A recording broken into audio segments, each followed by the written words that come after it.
gentlemen. Good morning. Good morning. Very good. Welcome. We appreciate everyone coming out early on a Tuesday morning. Although I say some of you look a little tired and disappointed. How many of you stayed up and watched that game last night?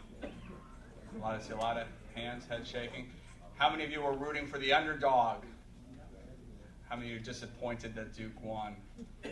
This is audience participation. You can raise your hands. I got to walk in the back here for a second. I can't see the folks in the other room. Who are you rooting for back there? Butler or Duke? Butler. Duke. Oh, thanks, crowd. So, who's Butler? So, seriously, welcome. And I know it is early in the morning to make the trek out here. Did any of you stop by Rutt's Huts right around the corner? Are you familiar with Rutt's Huts? Famous for deep fried hot dogs. And for breakfast, I think you could have deep fried hot dogs and eggs. So if you did not stop by there, stop by on the way out of here. I'm going to kick off today. I'm Shepcaro. I'm the CEO of Telx. And once again, thank you for coming.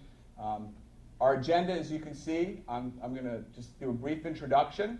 We have a great group of gentlemen that will be talking to you on the panel here this morning and answering questions and responding with their knowledge about what's happening in the financial services industry, so that should be exciting. I want to thank, first of all, our sponsors today, Sienna and Lexent. So wherever you are in the room, round of applause for Lexent and Sienna. On the panel today, we have representatives, Walt Turbrush, and they're out there from RCN. Don't be bashful, don't hide out there. Daniel Marks, who's the CTO of Ballista Securities. We have Sean Kaplan from Business Development from Active Financial. We have Steve Bonanno, the CTO of Direct Edge. And we have Kevin McPartland from the Tab Group, who is going to be leading this. So I think it'll be an exciting panel and good discussion. We really want your participation. So I guess the good news is, if you aren't aware, Telx filed our S1 to go public sometime in the near future, depending on markets and whatnot. So as most of you are familiar, that means we are in the quiet period. So I can't say a whole lot, so thank you very much. It was great to be here and enjoy. In all seriousness, I can tell you, in comments, only what's in the S1 and what we've filed, but we are very excited as we participate in this industry. So let me kick off here. And by way of introduction, why are we doing this session? I mean, why are we bringing together folks from the financial services industry, the telecommunications, networking industry, and other folks that are here today? Well, a couple things are happening, and some radical things from a transformation in the industry. Number one, clearly the drive towards automation. So we really understand how a lot of the manual trading processes have gone automated, and we've clearly seen that throughout the last several years. There's been a lot of changes in technologies, and not just technologies in the data center as we think about it, but also changes in the applications, changes in the processing, changing in IP networks, and so there's certainly been a lot of changes and transformations. Like every other industry, financial services, there's been a lot of changes from a regulatory perspective, and we'll probably touch on some of that this morning. It's not just, things like flash trading and high-frequency trading, but the whole thought process around proximity hosting and putting your servers next to an exchange. A lot of regulatory discussion. If you haven't seen, the SEC actually has out there for comment right now for response from the public due back, I think, April 23rd on comments about each of these areas and how it's going to affect Reg NMS and really the competitive marketplace. So there's been a lot of changes, and lastly, the economy is rebounding now, and so we're certainly seeing growth again in multiple industries, whether it be financial services, data center, IT, but certainly that has an impact on the things that we're going to discuss today in terms of trading volumes and other areas. So let's jump in. I'm going to give a brief overview what we're seeing. So it goes without saying, speed matters. A lot of words on this chart, but I think we understand from a Telx perspective, it is about increasing speed, and it's about reducing latency, and it's being faster than your competitor, even if it's only by a microsecond. You see on the bottom chart there, the U.S. equity market data continues to skyrocket. I'm not going to go through all of these stats, but I think they're fairly impressive. But I think you also see folks like, you'll have Steve on the panel and ask him, folks like DirectEdge who are taking market share and gaining market share. Very impressive, for some of those folks like them, and they've also, for their new exchange services, have just gotten certification for that. So a lot of change here from NASDAQ to NYSE to ARCA to DirectEdge, and speed is what matters. Now, I'm not going to go through all of these. There's a lot of words, once again, on the chart. But I think latency clearly does matter, and we all understand that.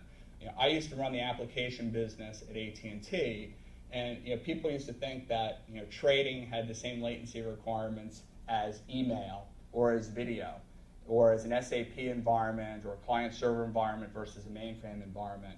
And at the end of the day, as we advise clients, as you're really thinking about your architecture, you really need to think about these latency variables and what the characteristics are that they can depend on. So a couple of things in that first bullet, obviously message size, volume of messages, traffic volumes in and out of the services, IP network latency. I mean, the world has clearly moved to IP. We understand that, but that does present a whole set of things we need to think about, whether it be queuing delays, propagation delays, serialization delays, which are defined below. And all of them have an impact, once again, as you're thinking about your critical IT infrastructure and your critical communication infrastructure. So as we work with our clients, we don't just think about the data center and where you are going to put your servers and your SANs and your NAS equipment, but we really think about your entire voice and data network infrastructure. We think about the applications that you're bringing into the data center, and then we work with you to think about how you were thinking about these things as being a carrier-neutral provider of services in terms of prioritizing applications to solve for the lowest latency possible. As I started out, I clearly mentioned there's been a lot of changes in this industry, and clearly the markets for equities has changed dramatically. And you see the list there. Most of you are more familiar than I am if you're in the financial services marketplace or you sell to the financial market services place. But you have the market makers, buy side, sell side, all the exchanges and the ECNs, and then you have, of course, the folks that are providing market data feeds and information. And all of that needs to come together. And clearly in that box on the right-hand side there, you can see some of the changes, and those are numbers. So 30-plus exchanges, ECNs, market data vendors, 100-plus now, order management. I think what's interesting, if you look at some stats that are not out there, that the share of trading in NMS stocks, now registered exchanges are 64%. That used to be significantly higher, and this is as of October of 2009. And we've seen a lot of that move towards ECNs, which now have a little over 11%. The dark pools are up to about 8%, and then broker-dealer inside is 18%. So we're seeing some shifts there in terms of the community. We're seeing shifts of who folks need to connect to exchange information, to get to those matching engines, to get to the buy side, the sell side, and obviously the data center and your infrastructure become an important component as you're thinking about this growth and these changes. So I won't go through a lot of details here, but once again, as I said, while we are a network neutral, network rich, co-location and interconnection company, we do think about the integrated architecture that our customers, particularly in financial services, need to have to, as it says here, capture real-time market data, distribute that data, store that data, receive series of data for analysis from different sources, and do it in real time. And so as we think on that bottom part of that chart, we clearly believe that networks are becoming distributed IT utilities. I can now set up virtual data centers in different locations, and I can have one for backup and recovery, which some of our customers use here and of our other centers. I can use another for production. I can move it around to reduce latency. I can move it around for scalability. I can essentially do load monitoring. I can use what we now call policy-based orchestration to move and re-provision on the fly and do this dynamic resource allocation. So the network has become critical, and the infrastructure in the data center has become critical as well. On the top side, top part of the chart, as we think about things, the network is now just a network. It's all about bandwidth agility. It's that speed and flexibility. On IP networks, we're now thinking about quality of service. How do I prioritize my quality of service, and do I want this app, a trading app, to take prioritization over a video app or whatnot? I want a service delivery platform, an SDP, to do that connection and integrated call management. And I want a services and applications that have application layer routing capability to move it and virtualize these applications. So I guess from a message from a Telx, while you think about us as a data center co-location interconnection company, we think about our customers coming in to deploy this type of architecture across their multiple facilities, whether they're totally outsourced or a combination of in-source and outsource. Another way to think about it is, as I call it, a holistic approach. And once again, starting on the top there, your IT infrastructure, whether it be your turrets, your security, your firewalls, your denial of defense boxes, your PCs, and your accelerators. And then how that needs to tie together with the matching engines on the bottom, the network connectivity, including client network connections and co-location. We need to think about replication time.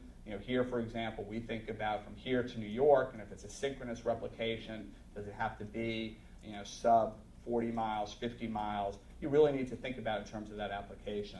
And then obviously, as I mentioned, tying together some of the others like the market data dissemination gathering and the exchanges. Takeaway, application performance can be affected by any of these elements. So you really need to look at it holistically.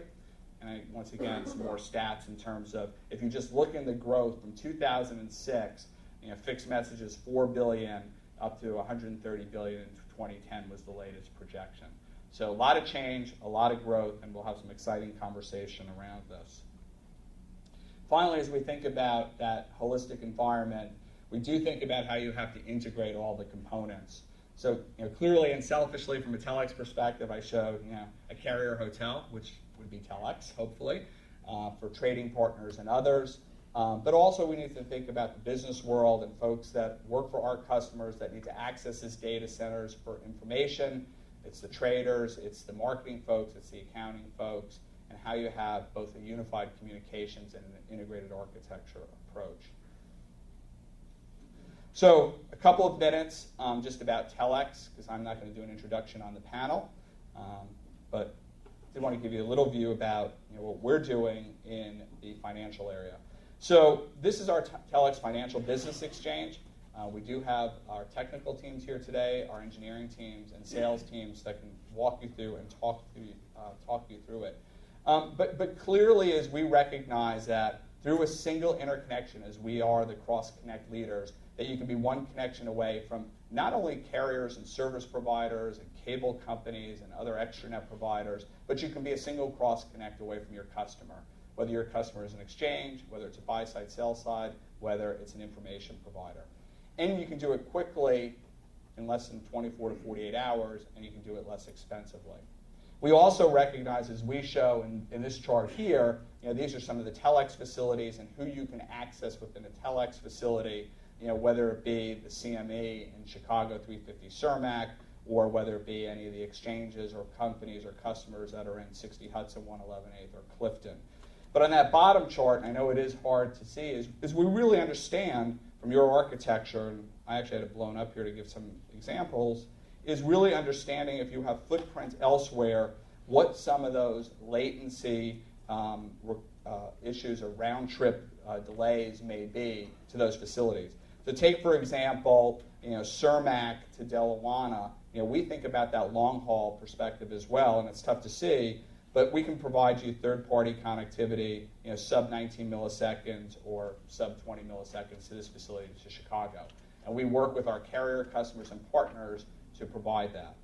An interesting example is working with Clint Hyden from IntelliFiber. I don't know where he is. He must be hiding in the back room. But they're going to be turning up, for example, some of our customers are in Halsey, a 17.5 millisecond route from Halsey into Chicago, and then we can get it over to Delawana to here in Clifton.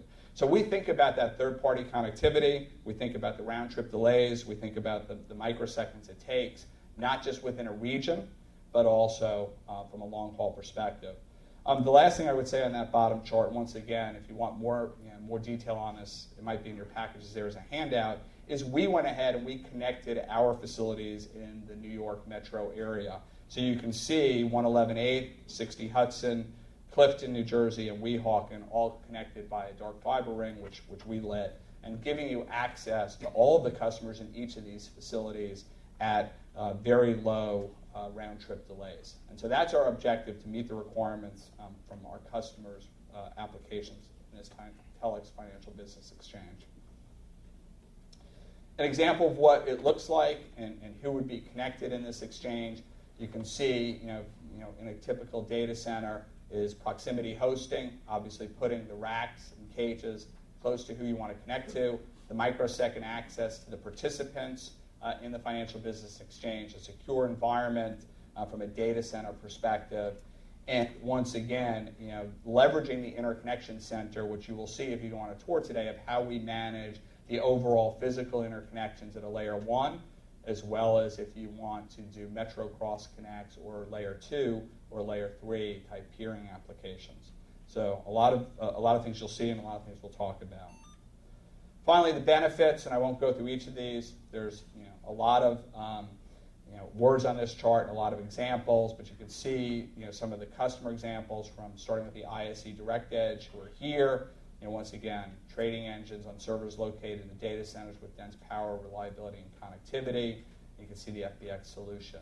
And I think our customers are the ones that speak the best to this, so I won't go forward and take a lot of credit on that.